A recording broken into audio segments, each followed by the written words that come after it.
करेंगे वर्ग 6 विषय हमारी दुनिया अध्याय 1 हमारा सौरमंडल।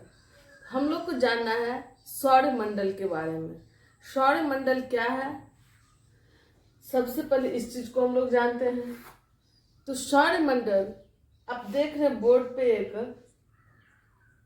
डायग्राम बना हुआ है, जिसमें आप देख सकते हैं कि ये बीच में जो है सूर्य है ना, और 8 कक्षाएं बनी हुई है, 1 2 3 4 5 6 7 8, और इस 8 कक्षा पे 8 ग्रह बैठा हुआ है, जिसको मिला करके सूर्य और इस 8 ग्रह को मिला करके सौरमंडल बनता है। तो आपको जब भी एग्जाम में पूछे कि सौरमंडल को परिभाषित करें तो आप क्या लिखेंगे?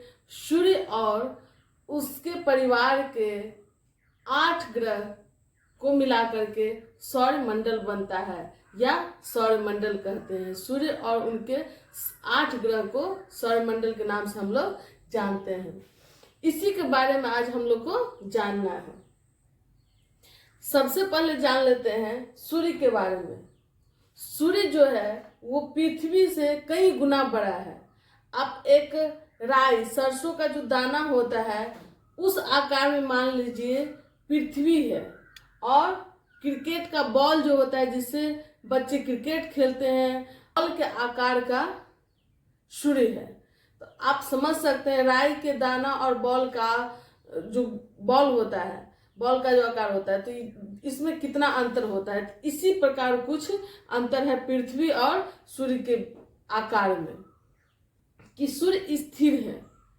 सूर्य परिक्रमा पृथ्वी का नहीं करता है, सूर्य का परिक्रमा ये 8 ग्रह करता है, जिसमें से एक पृथ्वी भी ग्रह है।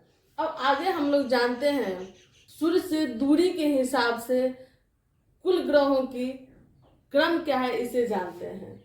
तो सबसे नजदीक वाला ग्रह बुध हो गया, दूसरा ग्रह शुक्र हो गया, तीसरा सूर्य से दूरी के आधार पे पृथ्वी हो गया, चौथा मंगल हो गया, पांचवा बृहस्पति हो गया, छठा शनि हो गया, सातवां अरुण जिसे इंग्लिश में यूरेनस के नाम से जाना जाता है, और आठवां वरुण जिसे अंग्रेजी में हम लोग नेपच्यून के नाम से जानते हैं। इस प्रकार से सूर्य से दूरी के आधार पे इन ग्रहों का क्रम है। तो कुल कितने ग्रह हो गए? 8 ग्रह हो गए। एक बात और यहाँ जानना जरूरी है कि 2006 से पहले हमारे सौरमंडल में कुल 9 ग्रह थे। अभी हम लोग कितने ग्रह का अध्ययन करते हैं? कुल 8 ग्रह हैं, और 2006 से पहले 9 ग्रह था। लेकिन 2006 में IAU के द्वारा 9वें ग्रह प्लूटो को ग्रहों के श्रेणी से हटा दिया गया। इस प्रकार से 2006 से हमारे पास ग्रहों की संख्या जो ज्ञात है वो कितना हो गया? कुल 8 बचा रह गया। कुछ सवाल पूछता है, जैसे आप जानेंगे कि सबसे गर्म ग्रह कौन है। तो 8 ग्रह में सबसे गर्म ग्रह आपके अनुमान के हिसाब से क्या होना चाहिए, या लोग अंदाज में क्या सोच सकते हैं कि बुध सबसे ज्यादा गर्म ग्रह होगा, क्योंकि सूर्य के सबसे नजदीक कौन सा ग्रह है? बुध ग्रह है। लेकिन गलत है। सूर्य से नजदीक होने के कारण भी बुध गर्म नहीं है, सबसे ज्यादा गर्म शुक्र ग्रह है, क्योंकि शुक्र ग्रह पे जो वायुमंडल है उसकी संरचनाएं कुछ इस प्रकार की है कि वहां पे CO2 गैस, जो हरित गैस के नाम से भी जाना जाता है, उस गैस की मात्रा अधिक मात्रा में है, जिस कारण से सूर्य से चलने वाली किरणें, जिस किरण में IR किरण होता है, इंफ्रारेड रेज, जिसे शुक्र के वायुमंडल में प्रवेश तो हो जाता है, और ये परावर्तित जो होता है तो उसे CO2 गैस बाहर नहीं निकलने देता है, और काफी उष्मा पैदा हो चुका है, जिस कारण से शुक्र ग्रह काफी गर्म हो चुका है। दूसरा सवाल ये पूछता है कि मंगल ग्रह को लाल ग्रह हम लोग क्यों कहते हैं। तो मंगल ग्रह पे आयरन ऑक्साइड की मात्रा काफी मात्रा में पाया जाता है, इसीलिए यह लाल दिखता है। पृथ्वी को नीला ग्रह क्यों कहते हैं। तो पृथ्वी पे 71% पानी पाया जाता है, और जब हम अंतरिक्ष से पृथ्वी ग्रह को देखते हैं तो यह नीला प्रतीत होता है, क्योंकि यहाँ से नीला कलर ज्यादा परावर्तित होता है, इसी से पृथ्वी ऊपर से नीला दिखता है। अब हम लोग देखते हैं कि आकार के आधार पे ग्रहों का क्रम क्या है। आकार के आधार पे सबसे बड़ा ग्रह जो अभी तक मालूम हुआ है, 8 ग्रह में सबसे बड़ा ग्रह बृहस्पति है। दूसरा सबसे बड़ा ग्रह शनि है, तीसरा अरुण, चौथा वरुण, पांचवा पृथ्वी, छठा शुक्र, सातवां मंगल और आठवां बुध। इससे क्या प्रतीत होता है कि सबसे बड़ा ग्रह कौन हो गया, बृहस्पति हो गया। सबसे छोटा ग्रह कौन हो गया, तो बुध हो गया। जो सूर्य के सबसे नजदीक है वो सबसे छोटा है, बुध है। और पृथ्वी आकार के आधार पे कैमे क्रम पे है, तो आप देखिए पृथ्वी आकार के आधार पे 5वां स्थान पे है, 5वें क्रम पे है यह।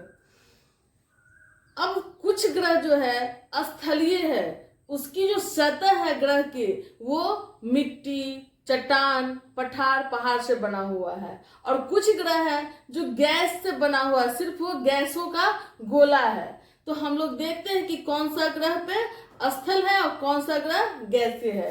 तो स्थलीय ग्रहों के श्रेणी में आता है बुध, शुक्र, पृथ्वी और मंगल। इस पे जीवन तलाशा जा सकता है, जहाँ स्थल होगा, भूमि होगा, वहीं पे लोग रह सकते हैं। तो इस प्रकार से बुध पे, शुक्र पे, पृथ्वी पे और मंगल पे लोग जीवन खोज सकते हैं। यहाँ मिट्टी, पठार, पहाड़ है, जिसमें हम लोग पृथ्वी पे ही रह रहे हैं। अब देखिए गैसीय ग्रह, गैस का गोला वाला ग्रह कौन है, तो बृहस्पति गैस का गोला है। शनि, अरुण, वरुण, ये सब गैसीय ग्रह के श्रेणी में आता है। चलिए अब हम लोग इन ग्रहों पे आधारित कुछ क्वेश्चन जो पूछता है उसके बारे में जानकारी प्राप्त कर लेते हैं।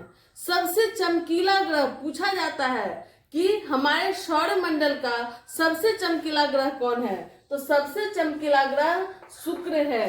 क्यों ये चमकीला ग्रह है, क्योंकि इस पे जो गैस का एक मोटा बादल है, उस बादल में सल्फ्यूरिक अम्ल की मात्रा अधिक है, जिस कारण से वह जो सूर्य से निकलने वाली किरणें हैं उसमें से VL किरण को बहुत तेजी से परावर्तित करती है, और जिस कारण से शुक्र चमकीला दिखता है। शुक्र के बारे में ही एक और सवाल पूछता है कि सांझ और भोर का तारा किसे कहा जाता है। तो आप देखेंगे कि उसमें भी शुक्र ही होता है।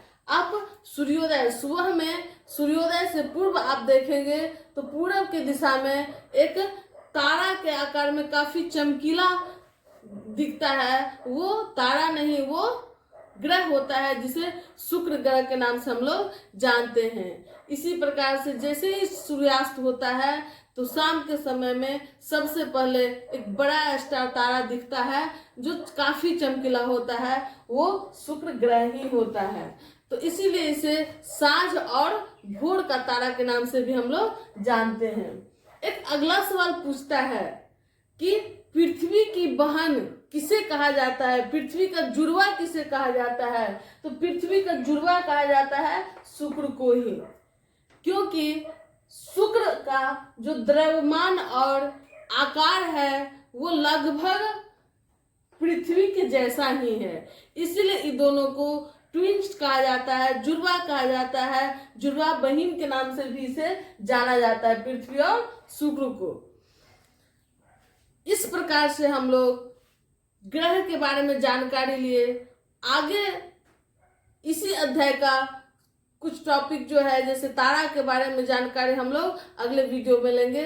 इसी के साथ यह वीडियो समाप्त होता है। धन्यवाद।